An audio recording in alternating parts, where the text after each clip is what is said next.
Council जिसको अब नाम दिया गया है फ़िलहाल।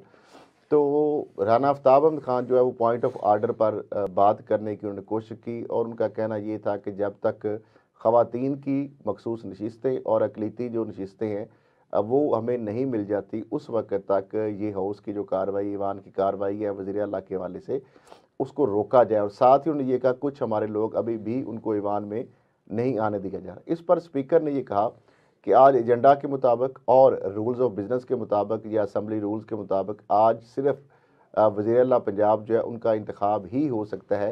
ये चीज़ जो है ये आइंदा इजलास के अंदर जो है ये डिस्कस हो सकती है। इस पर वो वाकआउट कर गए और उस पर एक तरीकाकार वैसे होता खल है साहब एक सवाल है असम्बली यहाँ का। पे, तहरीक इंसाफ ने जिस तरह से वॉकआउट किया, सियासी लिहाज से ये कमजोरी नहीं समझी जा सकती? असेंबली के अंदर मुकाबला करने के बजाय वॉकआउट कर रहे हैं। देखिए अब इस पे फिर 6 रुकनी कमेटी बनाई गई, कमेटी बाहर गई, बना के एक दफ़ा वापस भी लाई, लेकिन वो स्टिल अपनी बात पर बज़िद थे कि हमने जो बात जहाँ से ख़त्म की थी वहीं से बात हम करना चाहते हैं और इसको एजेंडे का कार्रवाई का हिस्सा बनाया जाए।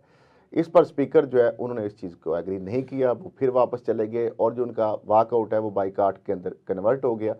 और उस पर फिर स्पीकर ने कहा कि अब आइंदा जो अगली कार्रवाई है वो उनकी मौजूदगी के बगैर भी आगे बढ़ाएंगे। आगे जाते हैं वो भी इस पर बात करते हैं। फिर उसके बाद एक प्रोसीजर होता है, घंटियाँ बजाई जाती हैं, उसके बाद दरवाजे बंद कर दिए जाते हैं और उसके बाद हाउस को जो है या डिवाइड कर दिया जाता है 2 हिस्सों के अंदर या शो ऑफ हैंड के ज़रिए, क्योंकि इसमें सीक्रेट बैलेट नहीं होता। तो हाउस को डिवाइड किया गया, तो एक तरफ जो मरियम साहिबा के जो वोटर थे एक साइड पे वो बैठ गए और दूसरी साइड पे तो वोटर था ही नहीं, तो लिहाजा 0-220 का मुकाबला था। तो उसके देखिए ये मरियम साहबा ने जो अपनी स्पीच की तो उन्होंने कहा मेरी ख्वाहिश थी कि अपोजिशन यहाँ पे मौजूद होती और जब मैं स्पीच कर रही हूँ उस वक्त वो अपना शोर शराबा और एहतजाज रिकॉर्ड करती और मुझे अच्छा लगता है। और उससे पहले जब वो बाइकाट वाकआउट करके गए तो उस वक्त भी उनकी ये स्टेटमेंट आई कि अपोजिशन जो है उनको यहाँ बैठना चाहिए और उनको जो है वो हारे या जीते, लेकिन ये जमहूरियत का हुस्न है कि वो बैठकर जिस तरह आपने बात की कि उनको मुकाबला करना चाहिए था।